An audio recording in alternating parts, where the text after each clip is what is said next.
今の AI がどのぐらい加工できるかというと、これが元画像で、こちらが AI 加工後になります。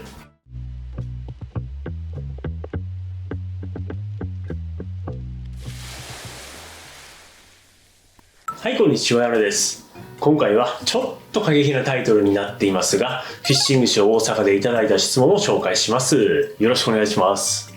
まず最初に、今年のフィッシングショー大阪でドヒトミブースにお越しくださった皆様、本当にありがとうございました。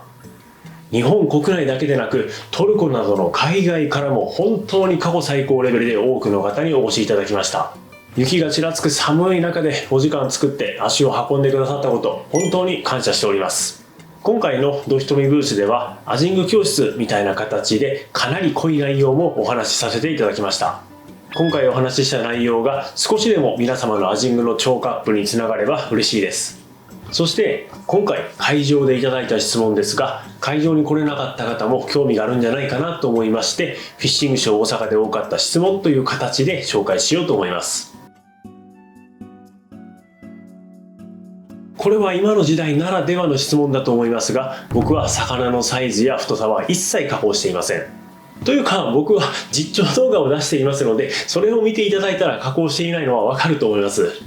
まあ、ただ、スーパー尺アジ剣山とかは確かに AI で加工したように見えるかもしれませんが、あれも実際に動画の通り映っております。ちなみに、今の AI がどのぐらい加工できるかというと、元の魚をこんな感じでサイズアップすることができます。これが元画像で、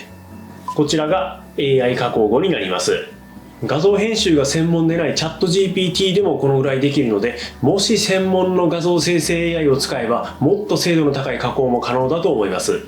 ですが、僕にそれをやるメリットが一切ありませんので、魚のサイズや太さの加工は過去も現在も一切やっておりません。ただ、魚の加工はしていませんが、地面の加工はしています。理由として、足場のコンクリートの形状や模様から釣り場が特定されるという可能性があるため、釣り場の保護のために行っております。今の時代は画像検索や AI 解析もありますし、足元のコンクリートを映してしまうだけで場所が特定される可能性があります。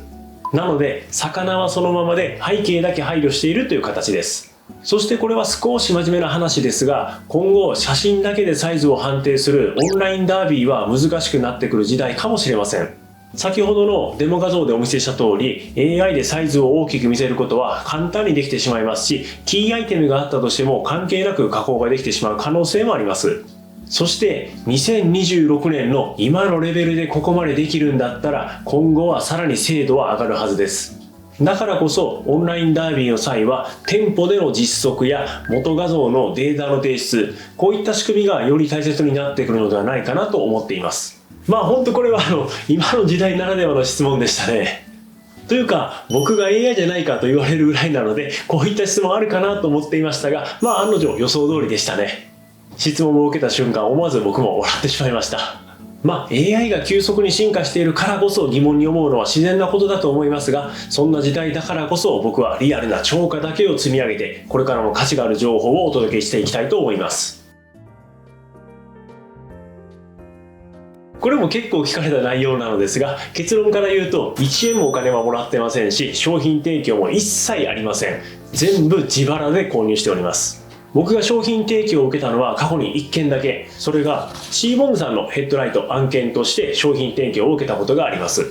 当然プロモーションのタグをつけて紹介しましたが、それ以外は全て自腹です。まあこれは僕がいつも買ってる釣り屋の店員さんが一番よく知ってると思います。イージーシェーカーの 2.5 インチが発売された時は50パックほど注文して、当時僕のことを知らない店員さんに本当にこんなに買うんですかと何回も確認されたぐらいです。僕のスタンスは超シンプルで、自分で買って使って良かったものだけを紹介するスタンスで、自腹だからこそ良いところも悪いところも忖度なくはっきり言えます。なので今回あった質問のケイテックさんやメジャークラトさんからお金をもらっているから使っているということは一切ありません。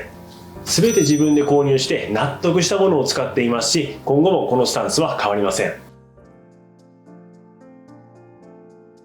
これも多かった質問なんですが、結論から言うと、超過を伸ばすためにはその時の状況に合ったフック形状を使うことが大切だと考えているからです。その根拠として、アジはサイズによって口の大きさが変わります。さらにリフト&フォールの釣り方や投げて巻くだけのリトリーブの釣りなどの釣り方によってジグヘッドに捕食してくる位置も変わります。またジグヘッド単体を使った近距離の釣りや飛び道具を使った遠投の釣りによっても当たりがあってから合わせを入れるまでのタイムラグも変わります。だからこそアジのサイズに合わせてフックのサイズを変える、そして釣り方に合わせてフックの形状を変える、これが釣果を上げるために本当に大事になるので、僕はずっと一貫して発信を続けています。そのためドヒトミでは針先が外向きのオープンゲープ、まっすぐなストレートゲープ、少し内向きのクローズゲープ、そしてショートシャンク、ロングシャンクといったように細かく作り分けており、針先も当然キンキンに鋭く研いでいます。このアジングでのフックの使い分けをここまで明確に提唱して実際に形にしているメーカーはおそらくドヒトミだけだと思います。まだ一度も使ったことないなという方はぜひ一度お試しください。で、釣果を上げるためのアジングジグヘッドの選び方については別の動画で詳しく解説していますので、そちらもぜひご覧ください。これもよく聞かれたのですが、坊主になったりとかあまり釣れなかったりとか周りの方に釣り負けること普通にあります。やっぱり自然相手の遊びになるので、そろそろあの場所にアジ入ってくるかなと思って行ったら全然入ってなかった、1匹も釣れなかったとか普通にありますね。また横では入れ食いだけど自分はポツポツしか釣れないってこともあるなど、そういった体験をするために勉強させてもらってます。なのでいっつも釣れている人ではなくて普通に釣れない日もある勉強中の人ということで日々積み上げている最中です。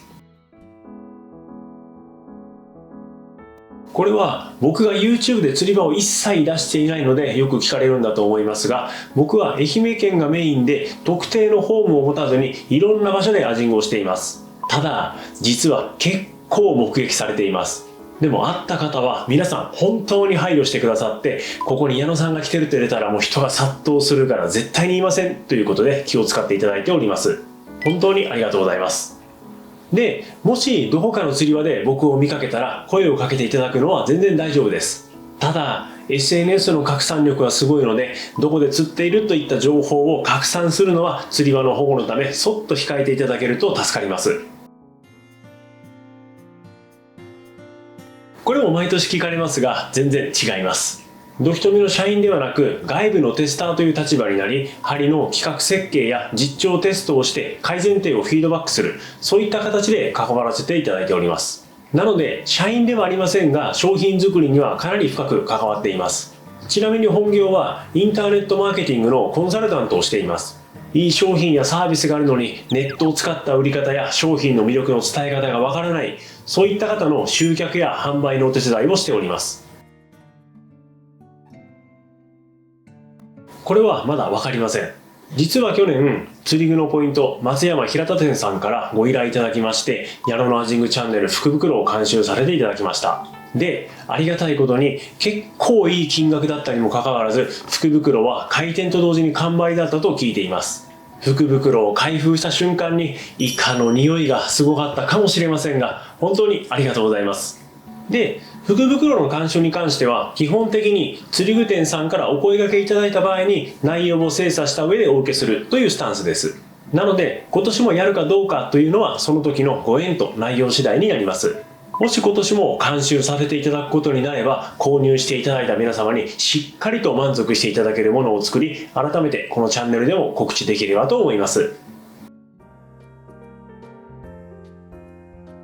ということで今回はフィッシングショー大阪でいただいた質問について紹介しました。アジングの教室的な内容が多かったんですが、近年ならではの AI の話からジグヘッドの話、そして坊主の話や釣り場のことまでいろんなリアルな質問をいただきました。こういった質問にお答えする中で僕自身学びになったり改めて考えるきっかけにもなりました。お時間作ってドヒトミブースにお越しくださった皆様、本当にありがとうございました。また日本酒やコーヒー、お菓子のお土産などもたくさんいただき本当にありがとうございました。そしてこれもよく聞かれたのですが、今年のフィッシングショー大阪で出来になったブースはありますかとか、気になったアジング製品はありますかといった内容も多かったです。出来になったブースはなかったんですが、気になったアジングの製品はもちろんあります。ただそれについてはまた次の動画で詳しく紹介しようと思っています。気になる方はぜひチャンネル登録をして次の動画もチェックしてみてください。それでは今回の動画は以上になります。最後までご視聴ありがとうございました。最後に、アジングで釣れなくて悩んでいるあなたへお知らせです。ルアー釣り未経験からアジングを始めた僕が累計3万匹以上釣って学んだ初心者でも釣れる型をまとめた電子書籍を作りました。アジング初心者応援企画として概要欄のリンクよりプレゼントしていますので、ぜひご覧ください。